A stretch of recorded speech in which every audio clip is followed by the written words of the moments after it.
வணக்கம். நான் கஸ்தூரி மாசிலன். என் அப்பா சண்முகம் பாலகிருஷ்ணன் அவர்கள் இருந்து 3 மாதங்கள் ஆகப் போகின்றது.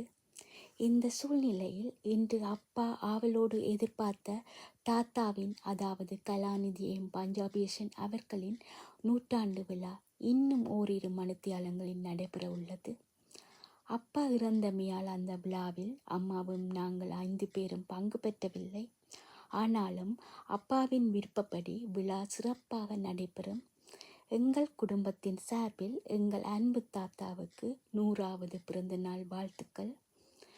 போன வருடம் தாத்தாவின் 99வது பிறந்த தினத்தின் போது அப்பா 100ஆண்டு விழா பற்றியும் தாத்தா பற்றியும் உரையாற்றியிருந்தார். தாத்தா மேல் அவ்வளவு பற்றும் பாசமும் வைத்திருந்தார். நாங்கள் அப்பா அம்மாவுக்கு 2025ஆம் ஆண்டு இந்தியாவில் சதாபிஷேகம் விழா செய்வதாக இருந்தோம். ஆனாலும் அதைவிட அப்பா தாத்தாவின் 100ஆண்டு விழாவுக்காக உணர்வுபூர்வமாக காத்திருந்தார் என்பதே உண்மை. தாத்தா பற்றி கதைத்தாலே உணர்ச்சி வசப்படுகின்றார் என்பதற்காகவே அவர் முன்னாடி தாத்தா பற்றி கதைப்பதை குறைத்து கொண்டோம். இப்போ அப்பா பற்றி பேசுவதா தாத்தா பற்றி பேசுவதா என்பது புரியவில்லை. அப்பா தாத்தாவின் உறவு அவ்வளவு அழகாக இருக்கும்.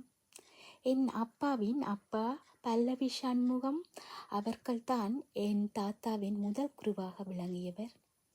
அத்தோடு சொந்த மாமா மருமகன். ஆனாலும் ஒரு தந்தைக்கும் மகனுக்கும் இடையே உள்ள உறவை போன்றிருந்தது என்பது மிகையல்ல. 2004ஆம் ஆண்டு தொடக்கம் 2015ஆம் ஆண்டு தாத்தா இறக்கும் வரைக்கும் அப்பா அம்மா கூடத்தான் தாத்தா கொழும்பில் வாழ்ந்து வந்தார். தாத்தாவின் சின்ன சின்ன அசைவுகள் கூட அப்பாவுக்கு தெரியும். 2 பேரிடமும் எந்த விதமான கெட்ட பழக்கங்களும் இருந்ததில்லை. நாங்கள் கொடுத்து வைத்த நாங்கள் இருவரும் மிகவும் அழகான ஒரு வாழ்க்கையை வாழ்ந்திருக்கின்றார்கள்.